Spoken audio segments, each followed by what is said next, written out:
Молдомуса Кангантиев көчөсү эми башкача аталмай болду. Мурдагы ички иштер министри Молдомуса Кангантиевдин ысымын көчөгө ыйгаруу боюнча токтом артка кайтарылды. Тиешелүү чечимди Кокжар айылдык кеңеши кабыл алды. Жергиликтүү тургундардын сунушу менен көчө Мурас деп аталмай болду. Полиция шаарчасы конушундагы көчөлөрдүн бирине Молдомуса Кангантиевдин аты берилген. Бул жагдай соц тармактарда аябай чоң талкууга жем таштады. Бул акыркы кездеги ысым ыйгарууга байланыштуу жалгыз чир эмес. Нукенде качкын президент Курманбек Бакиев атындагы көчө пайда болуп, талкуулардан соң ал токтомдо жок кылынды. Молдомуса Кангантиев 2008-2010 жылдары ички иштер министри болуп турган. Апрель революциясы учурунда таласта ур токмокко кабылган. Ошол окуялар боюнча бир нече бирене менен айыпталган Кангантиевди ушул жылдын жайында сот актады. Тышкы иштер министрлиги Саймаити өлтүрүлгөн жердеги унаа кыргыз консулуна тийиштүү болгон. Кыргызстандын Стамбулдагы экс-башкы консулу Эркин Сопоков ага таандык машина эмне үчүн Айеркен Саймаити атылган аймакта болуп калганына түшүндүрмө бере алган эмес. Бул тууралуу Тышкы иштер министрлиги билдирди. Маалыматка ылайык, Сопоков башкы консулдукка 2017 жылы 17 апрелде дайындалган. Бул убакыт учурунда ал бир нече кызматтык эрежелерди бузган. Тактап айтканда, Сопоков менен чарба башчысы жана айдоочусу Хавазов экөө жол эрежесин жана транспортту колдонуу эрежелерин бузган. Андыктан Сопоков сөгүш алып, Хавазов иштен алынган. Андан сырткары Тышкы иштер министрлиги менен башкы прокуратуранын текшерүүсүнүн жыйынтыгында Сопоков 2017 жыл үчүн бирдиктүү салык декларациясын тапшырбаганы аныкталган. Ал эми 2019 жылдын октябрь айынын аягында дипломатиялык номерди кайтарып берүү жана каттоого алуу процедурасын бузуп, Рамадан туризм автосалонуна Ранге Ровер үлгүсүндөгү автоунааны сатуу үчүн берген деп айтылат маалыматта. Жогоруда аталган бардык кемчиликтерди эске алуу менен Тышкы иштер министрлиги Сооронбай Жээнбековго Сопоковду иштен алуу боюнча сунуш киргизген. Эске салсак, Эркин Сопоков мамлекет башчысы Сооронбай Жээнбековдун жарлыгы менен бүгүн 12 ноябрда кызматынан алынган. Чубагажы Кыргызстанга өлүм жана колду кесүү жазалары керек деп эсептейт. Кыргызстандын мурдагы муфтийи, диний аалым Чубагажы Жалилов Кыргызстанга өлүм жазасы керек деп эсептейт. Бул тууралуу ал Майраш Базылакунова менен маектешкенде билдирди. Анткени биз адамдарды өлтүргөндөргө ырайымдуу мамиле кылып жатабыз. Туура, ал далилдениш керек. Адашып же дагы башка нерсе болсо бир жөн. Бирок мындай бир мыкаачылык менен өлтүргөндөр, педофилдер, буларга өлүм жазасын киргизиш керек. Буга Курандын талабы бар. Андан сырткары бул кылмыштардын алдын алат. Балким бир-эки адам өлүм жазасына тартылышы мүмкүн, ошо менен токтойт, же болбосо мыйзам чыгышы мүмкүн. Бирок ал мыйзам эч качан ишке ашпашы мүмкүн. Анткени адамдар кылмыштан сактанып калышы ыктымал.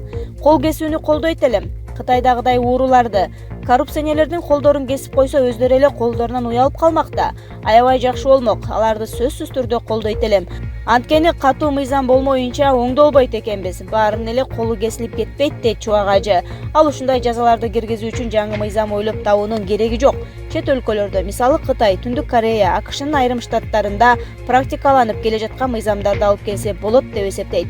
Кыргызстанда өлүм жазасына тыюу салынган. Мамлекет бул жааттагы эл аралык милдеттемелерди мойнуна алган.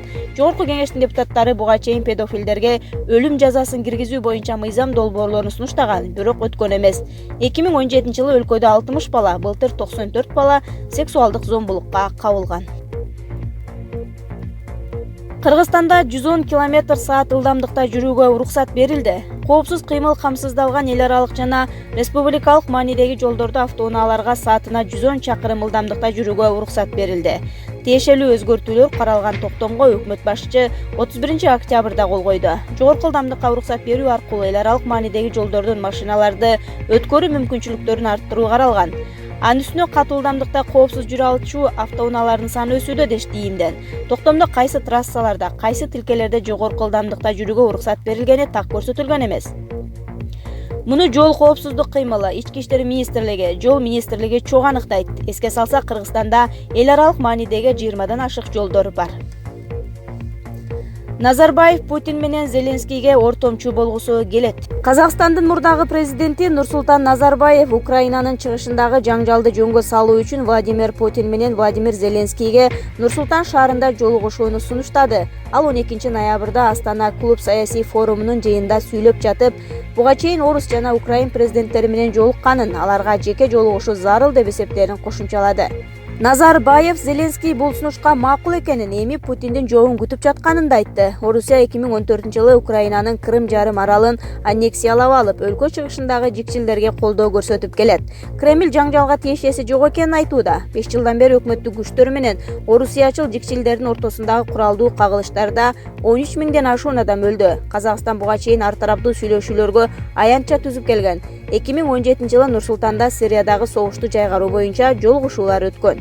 Касым-Жомарт Токаев Кыргызстанга мамлекеттик сапар менен келет. Казакстандын президенти Касым-Жомарт Токаев ушул айдын аягында Кыргызстанга мамлекеттик сапар менен келет. Сапарга даярдык жана анын күн тартибине байланыштуу маселелерди президент Сооронбай Жээнбеков кечээ тышкы иштер министри Чыңгыз Айдарбеков менен талкуулады. Казакстандын башчысынын мамлекеттик сапары 27 ноябрга пландалууда. Ал эми 28 ноябрда Бишкекте Жааматтык коопсуздук келишим уюмунун кезектеги жыйын өтөт. Ага катышуу үчүн Казак президентинен тышкары Беларустун, Орусиянын, Тажикстандын мамлекет башчылары жана Армениянын премьер-министри келет. Уюмдун былтыркы саммити Нур-Султан шаарында өткөн. Анда Кыргыз президенти Сооронбай Жээнбеков аймакта террор коркунучу сакталууда. Андыктан Кыргызстан ЖКУнун дараметин жана эл аралык аброюн мындан ары арттырыш үчүн бардык күч аракетин жумшайт деп белгилеген. Жааматтык коопсуздук келишим уюмуна Армения, Беларусь, Казакстан, Кыргызстан, Орусия жана Тажикстан мүчө. Калпак байпак деген ширинди Шайырбек Абдрахман мат кылды. Мурдагы депутат Ширин Айтматова акыркы учурларда оюн айтамын деп өзүнүн жүзүн ачып алганы көп эле байкалып турат. Алгач коомчулукка чыга баштаганда эл оозуна алынган, азыр тескерисинче ак менен караны ажырата билбеген Ширинканын ак калпак менен байпакты саясатка байланыштырып жазган пикири социалдык тармактын колдонуучуларынын кыжырын кайнатты. Айтматова Стамбулда өлтүрүлгөн ишкер Айеркен Саймаитинин өлүмү боюнча кыргыз саясатчыларына кайрылып пост жазган. Тышкы саясат өлкөнүн имиджине кандай таасир этет, силерди тынчсыздандырбайбы? Ак калпак жана байпактан башка көптөгөн факторлор бар деп жазган Ширин Айтматова. Ширин Айтматованын пикирине белгилүү журналист Шайырбек Абдрахман өзүнүн социалдык баракчасынан жооп берди. Саясатыңарды калпак асылбай эле жүргүзө бергилечи бай болгурлар. Депутаттарга Саймаитинин өлүмү жана ал минип жүргөн кыркерге тиешелүү дипломатиялык номер жөнүндө маселе көтөрүңүздөр деп кайрылса болбойбу? Ак калпак байпак деген сөздөрдүн эмне кереги бар эле? Же бул аларды кемсинткендеги сөзбү? Андай болсо эл өкүлдөрүнүн ыйыгына тийип ичин күйгүзө турган толтура сөз бар го. Калпактан башка деле деп жазган Шайырбек Абдрахман. Ошентип Ширин Айтматова дагы бир жолу тилинен чалынып, бул жолу саясатчыларга асыла коем деп ордунан туруп чапкыртып салды.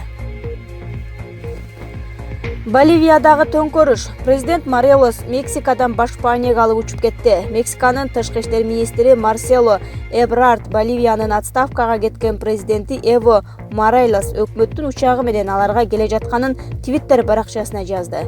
Эбрардтын айтымында эми Морелес Мексиканын коргоосуна алынды. Анын өмүрү жана ден соолугу коркунучта эмес деп жазды ал. РИА Новости агенттиги Моралес буга чейин ага башпаанек берген, Мексикага бара турганын айтканын маалымдады. Боливиянын башчысы президенттик шайлоодон кийин башталган башаламандыктан улам 10 ноябрда отставкага кеткенин билдирген.